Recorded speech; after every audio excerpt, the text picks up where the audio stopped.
अभिषेक जाटव संबोधित कर रहे हैं। रुकिए ना, एक मिनट भाई साहब एक मिनट, लाइव कर दो। भाई साहब संजय जी भाई साहब, हम लोग को थोड़ा सा करने दीजिए। बाबा साहेब अम्बेडकर ने नहीं लिखा होता तो आरोपियों को छठी का दूध याद दिला देते, लेकिन अपनी बहन को मरने नहीं देते। देखिए ये भीड़, सबसे शांति बना के रखो, और जिस बात को हम कहने आए हैं वो बात जातिवादी गुंडों और ये देखिए कानों तक जाना चाहिए, और जब तक नहीं जाएगी तब तक हमारे इंसानों का कोई फायदा नहीं होगा। आप मुझे बताइए, बोलो मतलब प्लीज यार, बीते दिनों हमने आजादी का 78वां गणतंत्र दिवस मनाया कि नहीं मनाया? लेकिन क्या आज भी हम इस देश में स्वतंत्र रूप से आजाद हो पाए हैं? आज भी हमारे लोगों को आजादी मिल पाई है? आज इस देश में ऐसा कृत्य है कि कोलकाता के अंदर भी एक बेटी के साथ जघन्य अपराध हुआ, और उस अपराध में हमको भी बुरा लगा कि देश के अंदर ऐसे हत्यारों को बीच चौराहे पर फांसी के फंदे पर लटकाना चाहिए, और उससे बड़ी कोई सजा नहीं है।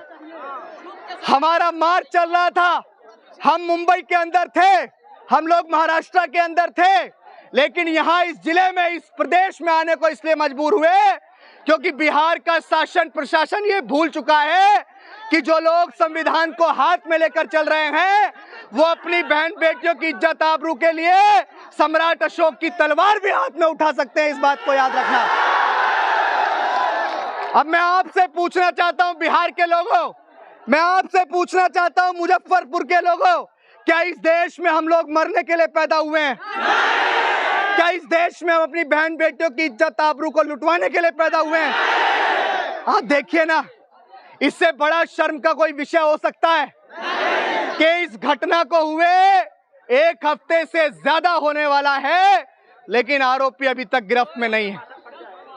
अब आप मुझे बताइए कि अगर किसी एसपी, किसी डीएम, किसी कलेक्टर, किसी नेता अधिकारी की बेटी के साथ ऐसा हुआ होता तो क्या अपराधी अभी तक गिरफ्त में नहीं होता? मैं यहाँ की सरकार से विनम्रता पूर्वक आप सबके भरोसे इस बात को कहना चाहता हूँ कि डॉक्टर बाबा साहेब अम्बेडकर के मानने वाले लोग पूरे विश्व और पूरे देश के अंदर रहते हैं। अगर किसी को यह भ्रम हो चुका है कि वो बिहार के अंदर हमारी बहन बेटियों का शोषण करेंगे, हमारी बहन बेटियों की इज्जत आबरू लूटेंगे, उनके साथ जघन्य अपराध करते हुए उनकी हत्या करेंगे, तो इस बात को याद रखना यहाँ के जातिवादी गुंडों और हरामखोरों कि हमारा समाज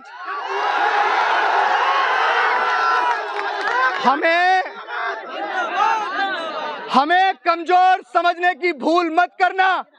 हम तो वो हैं जिन 500 ने अपने साथ हुए जातिगत अन्याय का बदला लेते हुए भीमा कोरे गांव में 28,000 को भगा के मारा था, इस बात को याद रखना।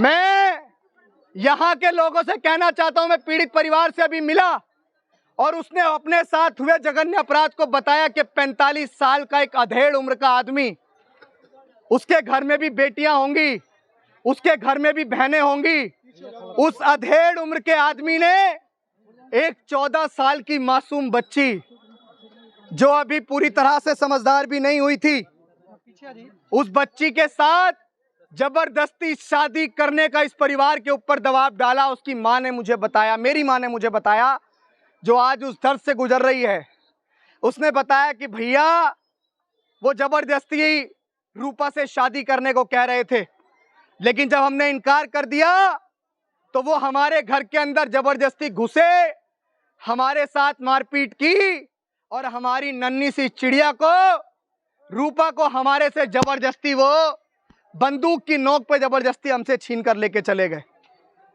आप लोग ही बताइए कि क्या हमारे लिए इससे बड़ा दर्द का विषय कोई हो सकता है? घटना यहीं नहीं रुकी, उसको लेकर गए, उसके बाद उसकी लाश अगले दिन पोखर के अंदर मिली और जिस अवस्था में मिली वो रूह को कपा देने वाला था। कि उसकी लाश, उसके, मुझे बोलने में भी बहुत शर्म आ रही है कि उसके स्तन तक कटे हुए थे। कितनी बेरहमी उन हैवानों ने, उन हरामखोरों ने उस बच्ची के साथ की कि उसके प्राइवेट पार्ट पे चाकू तक मारे गए। क्या हम आज भी नहीं जागेंगे? क्या हम आज भी जातियों में बटे रहेंगे? क्या हम आज भी नेताओं के पीछे नेता जब कहेंगे उनके साथ लगे रहेंगे? या अपनी बहनों को न्याय दिलाने के लिए एक झंडा, एक नीला झंडा, आप उसके मोहताज होने चाहिए और न्याय की आवाज जहां बुलंदी से उठनी चाहिए आप उसके साथ खड़े रहने चाहिए।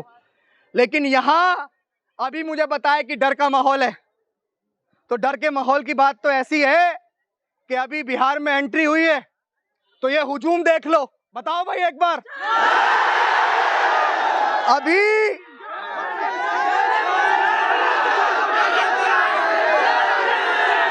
सुनो,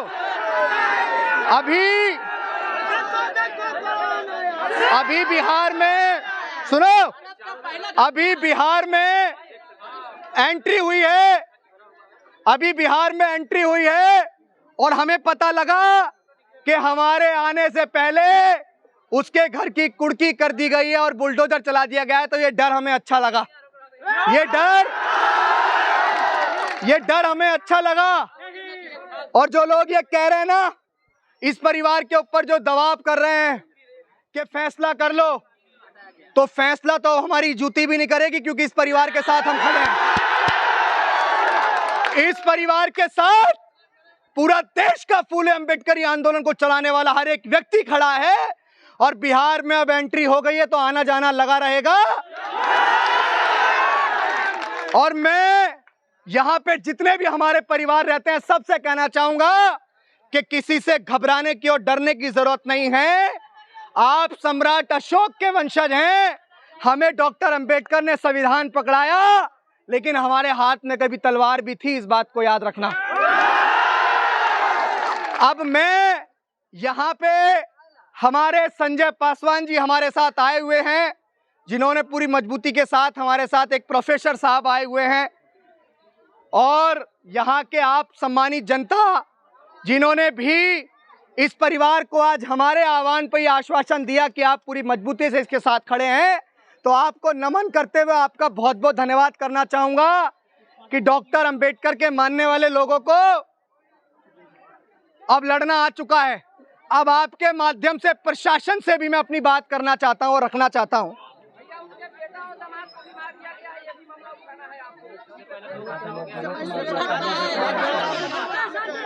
कब तीसरा घटना उसी ने किया है ये।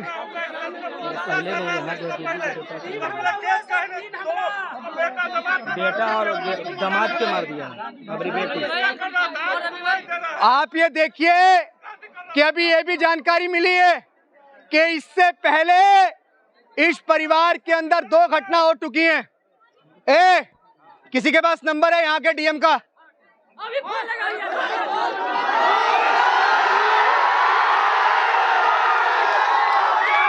नंबर दीजिए।